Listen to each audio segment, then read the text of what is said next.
यह कहानी है मध्य प्रदेश के एक छोटे से गांव रामपुरा की। यहाँ की मिट्टी में सादगी है, यहाँ के लोगों में अपनापन है।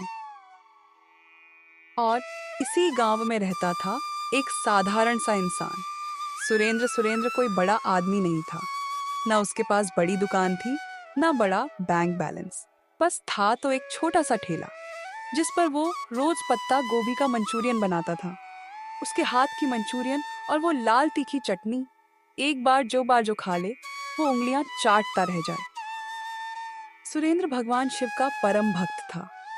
रोज सुबह उठकर नहाना, मंदिर जाना, शिव जी को जल चढ़ाना, यही उसकी दिनचर्या थी। वो मानता था कि जब तक शिव जी का आशीर्वाद है कोई कमी नहीं होगी, और उसका दिल उतना ही साफ जितना गंगा जल। सुरेंद्र बिना एक पल सोचे उसे मंचूरियन की पूरी प्लेट थमा देता। एक पैसा नहीं मांगता। यही था सुरेंद्र, सच्चा, ईमानदार और दिल का बड़ा इंसान। आज भी कुछ कमाई नहीं हुई ना, मैं जानती थी। पूरे दिन ठेले पर बैठे रहे होंगे और जो 2-4 ग्राहक आए होंगे उनसे पैसे लेने की बजाय मंचूरियन मुफ्त में बांट दी होगी, है ना? अरे सावित्री, गरीबों को खिलाना पुण्य का काम है। भगवान इसका फल जरूर देंगे। पुण्य पुण्य, हर बार यही सुनते हो। इस पुण्य से घर का चूल्हा नहीं जलता, बच्चों का पेट नहीं भरता, महीने का राशन कहाँ से आएगा, किराना वाले का उधार कहाँ से चुकेगा, ये भी सोचा है कभी? देखो सावित्री, मेरे पिताजी ने मंचूरियन का ठेला लगाया था। उनके पहले दादाजी ने लगाया था। हम लोगों का पेट भरते थे, यही हमारी पहचान है। मैं भी कोशिश कर रहा हूँ, थोड़ा और समय दो मुझे। कितना समय? शादी के दिन से लेकर आज तक यही सुन रही हूँ। थोड़ा समय दो, भगवान सुनेंगे, अच्छे दिन आएंगे। आ गए क्या अच्छे दिन? नहीं आए और नहीं आएंगे। मैं कहती हूँ तुम मुखिया जी के यहाँ काम कर लो, वहाँ तनख्वाह मिलेगी, पक्की कमाई होगी, कम से कम घर का खर्चा तो निकलेगा। सावित्री, मैं किसी के यहाँ नौकरी करने नहीं जाऊंगा। मेरा ठेला है, मेरी मेहनत है। अगर सच में कुछ नहीं होगा तो मैं खुद बंद कर दूंगा, लेकिन अभी नहीं। तुम देखते रहो अपने सपने। मैं थक गई हूँ, झूठी उम्मीद में जीते जीते थक गई हूँ। कभी कुछ नहीं होने वाला। मैं कल ही अपने मायके चली जाऊंगी। हे भगवान, ये सब आप देख रहे हो ना? घर में भी शांति नहीं, बाहर भी चैन नहीं। बस एक बार मेरी मदद करो। सावित्री, रुको, मत जाओ। मैं वादा करता हूँ सब ठीक हो जाएगा। तुम्हारे वादों पर भरोसा करके ही आज यहाँ तक पहुंची हूँ। बस हो गया। सुरेंद्र बस देखता रह गया। जिस औरत ने उसके साथ हर मुश्किल झेली थी, आज वो उसे छोड़कर जा रही थी और वो कुछ नहीं कर सका, बस चुपचाप देखता रहा।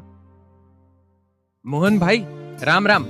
जरा मुझे बढ़िया वाली मैदा दीजिए और कॉर्नफ्लोर भी। हाँ, अच्छी क्वालिटी की होनी चाहिए। अरे सुरेंद्र भाई, राम राम। यार, मैदा के भाव तो इस हफ्ते बहुत बढ़ गए हैं, आसमान छू रहे हैं एकदम। आज मैदा 70 रुपए किलो है। क्या? 70 रुपए किलो?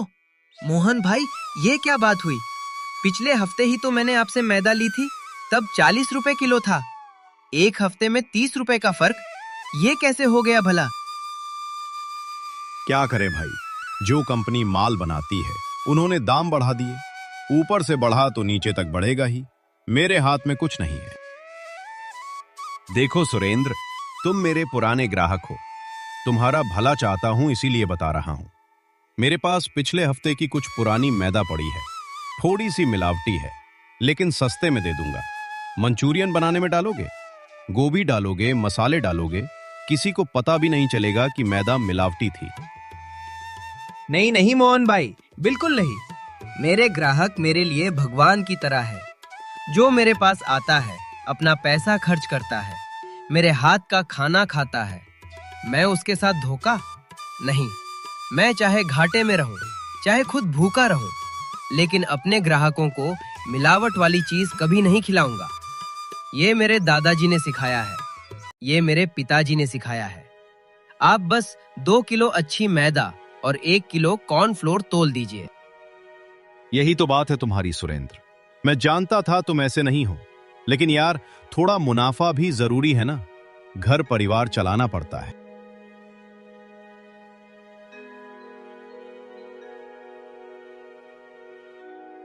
मोहन भाई राम राम। आज मैदा का क्या भाव है?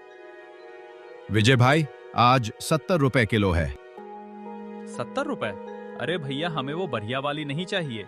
वो जो मिलावटी वाली मैदा है ना, पिछले हफ्ते की, वही दे दो। हम कोई बड़े रईस नहीं जो इतनी महंगी मैदा खरीदें। सस्ती वाली दे दो, 5 किलो कर दो। देख छोटू, दुनियादारी यही है, जो चालाक है वो आगे बढ़ता है, जो भावना में बहता है वो सारी उम्र ठेले पर मक्खियां मारता रहता है। वाह सुरेंद्र जी वाह, बड़ी ऊंची बातें करते हो। महंगा सामान डालो, अच्छा मंचूरियन बनाओ और घर बैठकर मक्खियां गिनो। शाबाश, यही करते रहो।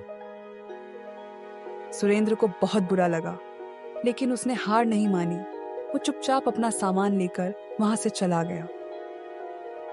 सुरेंद्र ने ताजी मंचूरियन बनाई, ठेला सजाया, इंतजार किया, लेकिन एक भी ग्राहक नहीं आया। उधर विजय, मिलावटी मैदा, घटिया सामान, फिर भी उसकी दुकान पर तिल रखने की जगह नहीं। हे महादेव, हे भोलेनाथ, ये कैसी दुनिया है जो तूने बनाई? जो झूठ बोलता है, जो मिलावट करता है, जो धोखा देता है, उसके पास पैसा है, इज्जत है, ग्राहक है। और जो सच्चाई से जीता है, जो बेईमानी नहीं करता, जो तेरे ऊपर भरोसा रखता है, वो रोज घर खाली हाथ जाता है। हे शिव, मेरी सुनो, कब सुनोगे मेरी?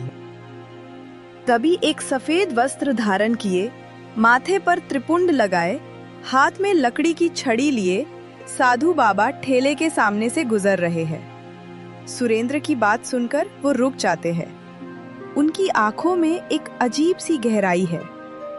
बेटा रुको, तुम रोते हुए भगवान को याद कर रहे हो? क्या हुआ? क्या परेशानी है तुम्हें?